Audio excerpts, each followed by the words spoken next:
We're doing this board gaming thing. Let's push the rules. Let's break the rules. How many players can you sit at a table? What does a big board game look like? And what are some of those things that we can do, house rules or hacks, to kind of bring it into play? And I say this because for me, the social interactions of board games, that's important. That's why I'm rolling these dice, trying to create some memories and have some fun.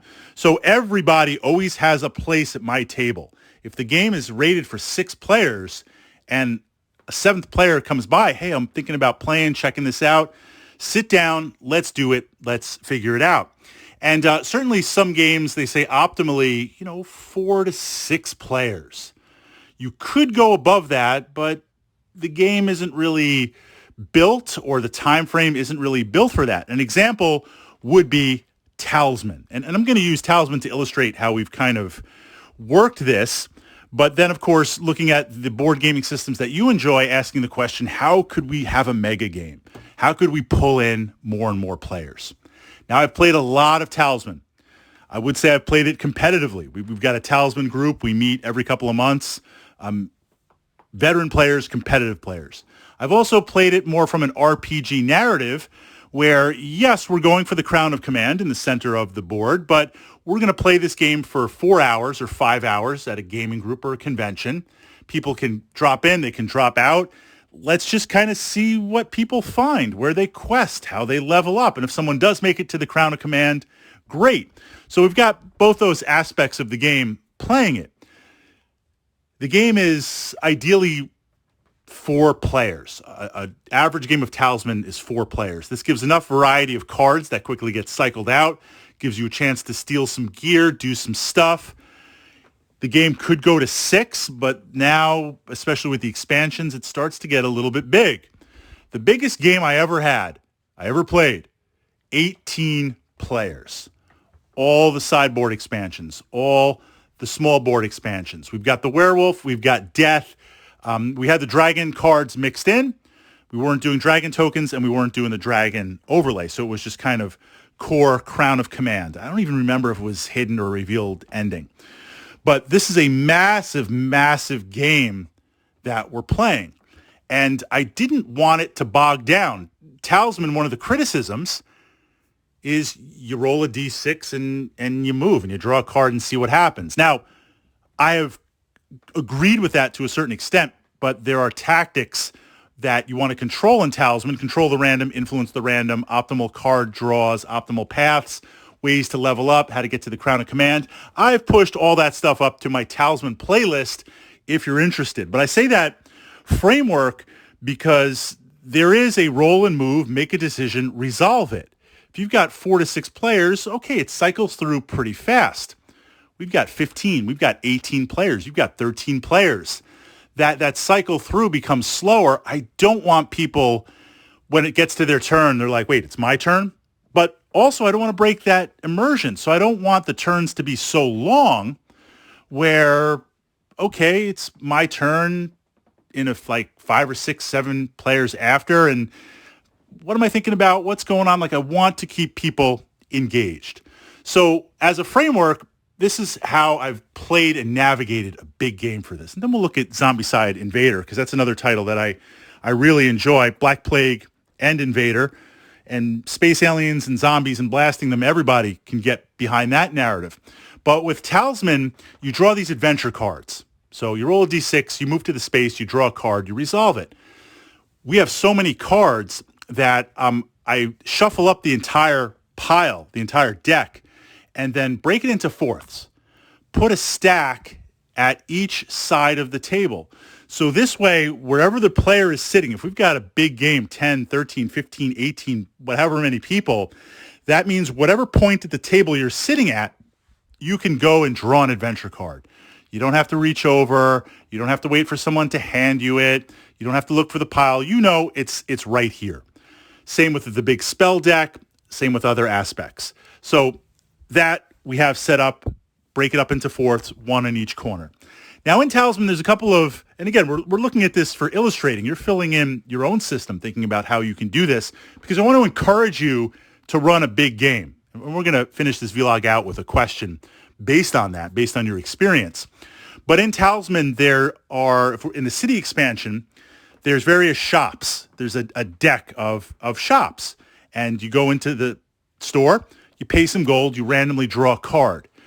I'm usually the one doing it, or another veteran player. We have all those cards for the shops over on the side. And we have a shopkeeper, like Fritz is the shopkeeper. I made it to level 20. I retired, and now I'm a shopkeeper in Talisman. You go into a shop, you pay the gold, I'll pull the card, I won't look at it, I'll give it to you. This way there's someone always, a veteran player, always watching, ready to push those cards out directly. Again, we're trying to just keep people engaged, keep the game going, not looking around for cards, figuring out what to do. We also have a veteran player, if they can be somewhat impartial, veteran players and they've played the game before, they are the rules person. If there's a rule question that comes up, then you ask that person, hopefully they know it. If not, they look it up. We can keep the game going until we find out. They make a decision, and that's it. Or you dice it off with a D6. But a dedicated person, as opposed to, okay, we got to here, and I don't know, I drew 2 cards, but there's a card here on the space, but how does it interact? Is it a weird kind of looping combo where I could keep on drawing multiple cards? Let's look it up in the rules. The whole game stops. No, one person looks it up. Let's figure it out and move for there. The other aspect, if it's possible, to have some sort of organizer, defined play space. Now, by default, Talisman doesn't. You've got your character card, you've got your life, strength, and craft tokens or cones. You've got your gold coins, you've got some cards, and the pile just gets really big really fast. Having some sort of organizer, not only to have those cards not fall on the floor, and we had a card get eaten by a dog and things like that. So there is one card, I don't even remember what, it is missing from the game. But having an organizer right there is really, really great because, again, it facilitates the game moving quickly. It's my turn, I roll. Do I want to use a spell? Do I want to burn a potion? Can I interact with a follower? I've got them all laid out. I'm ready to go. So having those aspects of the game. The other thing that we do, so that's just kind of on logistics, housekeeping side. The other aspect is trying to keep player engagement. So in Talisman, when you draw an encounter, you fight a monster, you have a value, and you roll a d6, and you add that attack value to it, whether it's strength or craft. Could be augmented by a spell, could be augmented by a potion.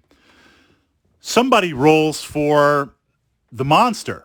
They add a d6 onto it, and whoever beats or ties the score. So everyone has their own d6. Make sure everyone has a set of dice, if that's possible. Talisman, it's easy. If it's a custom dice-based game, like when we play Conan, that's a little bit more challenging. I do have some extra Conan dice that I obtained. If it's a Fantasy Flight game with custom dice like Descent, to get another 3 or 4 sets, like I might as well buy another 2 boxes of Descent just to get the dice back in the day. So I do acknowledge that sometimes it's easier to get dice than said, but if I've got 15 players playing Talisman, I'd like everybody to have a D6 or 2 D6, and then that's easy to have. What we do is we say, before the game starts, look, the person sitting across from you, they're going to roll for any opposing checks, any monsters, anytime there's a roll against you. So that engages 2 players right across from the table.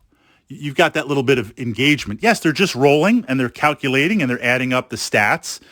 They're just following the game mechanics, but they're engaged with it and they're engaged with you. And there's something about being across from a person and having that interaction that keeps things going. I find it keeps not just the 2 people engaged, but the person to the left and to the right of them. So if I'm sitting here, I draw a dragon in Talisman, strength 7. I'm going to fight it, okay? Make my calculations. I'm playing the warrior. I roll 2d6, take the highest, add it to my strength, which is currently a 6. I am using a sword, so I get a +1 to that, do all the calculations. When I roll that d6, the player to my left, the player to my right, they're watching. They're like, I hope Fritz rolls a 1. Because he's rolling 2d6, take the highest. He's got bonuses. He can still roll 2 1s. Then does he burn a fate? What happens? If he doesn't, does he counter it with a spell? Does he get an armor roll? They're hoping like it just doesn't work well for me and I burn some cards. they're engaged, they're interacting with the game, they're watching it in that moment. If I have, so it's the person to my left and my person to my right. Not to say other people on the table aren't looking, but that proximity, that direct engagement. The person across from me is handling the monster dice rolls. The person to the left and the person to the right of them is looking and saying, I hope this guy rolls high. I hope he rolls sixes. I hope Fritz rolls low. Like, I want to see this happen. There was a time in Talisman, I was down to 1 health, and I think it's up on the channel somewhere. I should find that and pull that clip out. I'm down to like 1 health. I've got some decent gear, pretty good gear, getting ready to go into the city run, do the pets and potions. I'm in a good place, but I've got 1 health. Now, in Talisman, when you get killed, all your stuff drops on the space. So immediately, my armor, my gear, my magic weapons, my followers, my gold, my everything just drops in that space. And everyone is like just trying to run to that space and steal all your gear. Likewise, it stays there and you draw a new character, a random character. So you could get somebody really good, not so good. When most characters start with 4, some have 5 health. When you get down to like 3 health, you're like, okay, look, I should heal up, because if I have a bad turn or two, then I'm in a lot of trouble. But I'm whatever. I'm down to 1 health. I'm like, I'll heal up in a second because I'm just going to go into the city. I'm ready to go. I draw a strength 1 goat, a strength 1 billy goat. And I think I was playing the wizard. I was playing a craft-based magic user, so my strength was like 3. So I'm like, all right, I'm rolling 3 plus a d6. If I roll a 3 and 3, that's 6. If the billy goat rolls a 6 and add 1 for its strength, it's going to be at 7. The odds are in my favor. I could also burn a fate. If worst comes to worst, a fate gives you a reroll in Talisman. I burn a fate. I'm good. You can see where this is going. I roll, I get a 1. So I'm like, okay, all right. I just need 3 or higher. Fate it. Roll another 1. No problem. I've got armor, right? Armor. Roll the d6. Fail. And I'm like, I just got taken out, 15 turns, 16 turns into the game, got some good gear. I got taken out by like a billy goat. So crazy stuff like that happens.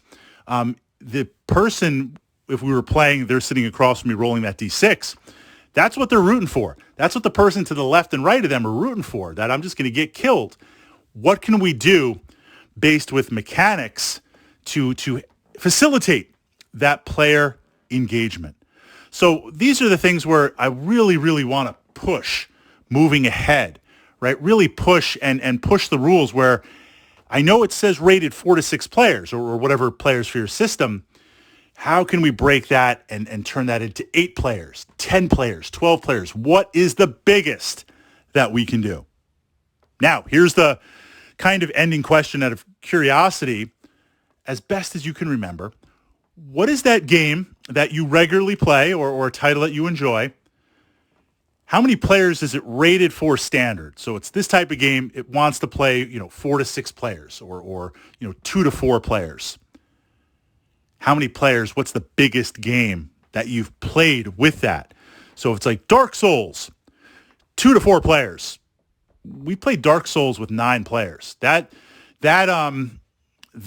takes a long time to play, and we had to kind of hack the souls a little bit to get gear, and we were like literally titans. We were literally gods of war because it was a little bit easier because we're just beating on the bosses and stuff. But then when we got to the mega boss, even with that many, we were like feeling really confident. We got to the mega boss and we just got totally just stomped. But it was an amazing, amazing experience. So what is that game system that you have, board game? How many players is it rated for? And have you broken that and played a big, big game?